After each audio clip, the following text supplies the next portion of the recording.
Now, our first guest garnered critical praise for his performance as the Winklevoss twins in The Social Network. Now he stars in a new action-adventure film, The Man from U.N.C.L.E. Please welcome Armie Hammer.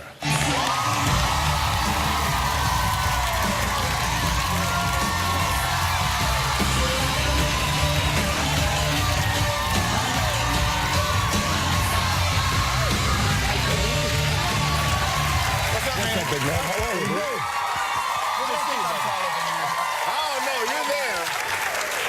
We're looking each other in the eye. We're about to say hi. You guys are both very tall. Yes. Congratulations on being tall. On being tall, yeah. Well, born with it. Yeah, born with it. Thank my parents. Yeah, it's their fault. And congratulations to you, new dad. Yeah, yes. Thank you, dude. Thank you. You have an 8-month-old daughter? I do, yeah, little Harper. Harper Hammer. Yeah, it's How great. did you come up with the name?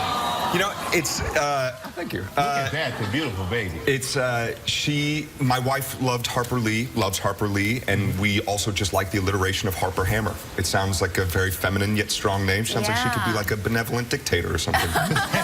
And how is it being a dad now? It's great. It's great. Well, the best thing about being a dad is you join a club, which is like, and I never even knew that the club existed before you have kids, because you'll be in a conversation with someone and they'll be talking, they go, well, you know, do you have kids? And if you go, no, they go, and then they turn never mind. away. They turn away. And now it's like, if you go, I do have kids, they go, great. And then all of a sudden you're a dad with the dads, you know? Do you feel tired? Is it exhausting, like everyone says, or is it invigorating?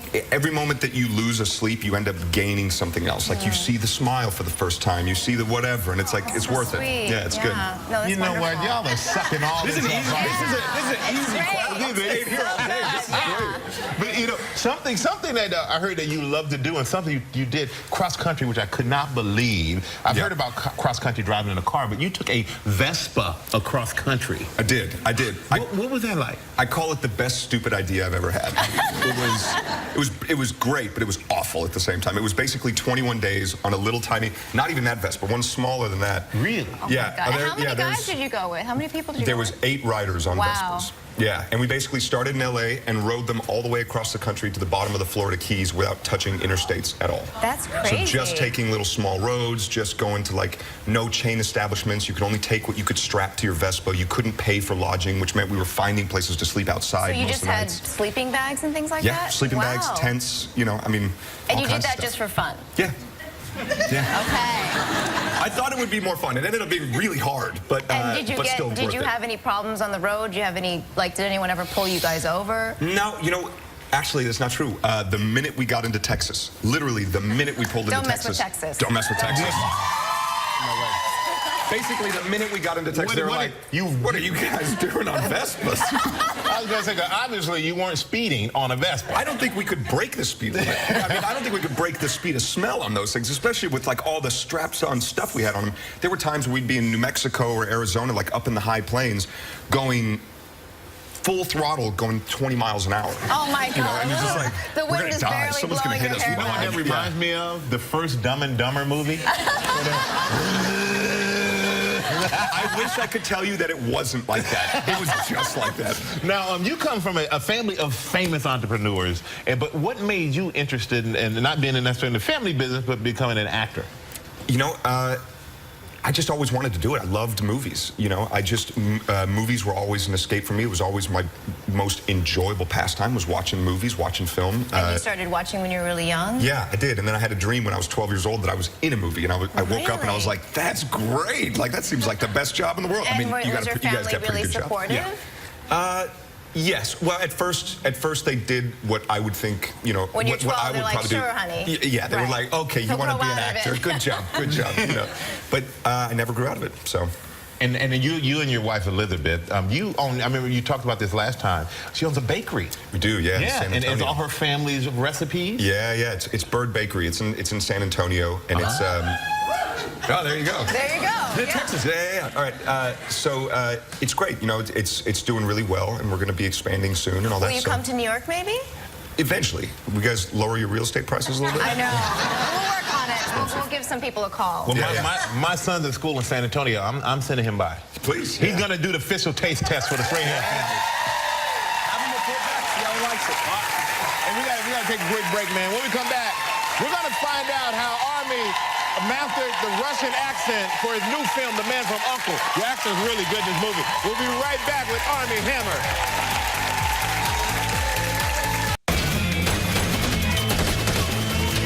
Does this mean anything to you? It's Sparta's centrifuge for refining uranium.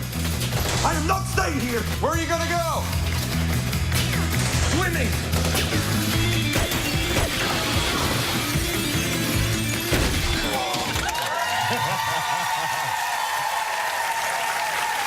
That is Armie Hammer and The Man from U.N.C.L.E.